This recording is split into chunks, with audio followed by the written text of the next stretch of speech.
this video, I would like to take you through setting up some of the most commonly used features on the Jaguar F-PACE, and also show you a few features that are a little less obvious, but no less useful for that. The first thing I would recommend is to download the Jaguar iGuide app. Now, this contains not only a full searchable copy of the handbook, but also a reference guide for warning lights on the dashboard, a frequently asked questions section, and a visual tour around the inside and outside of the car, with information on the controls, buttons and features.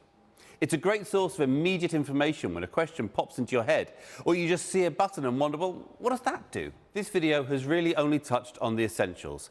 Please make use of the videos on our YouTube channel, the iGuide app, or the online owner's handbook to find out more, or contact your retailer with any questions. Thank you for your time and enjoy your time with the Jaguar F-PACE.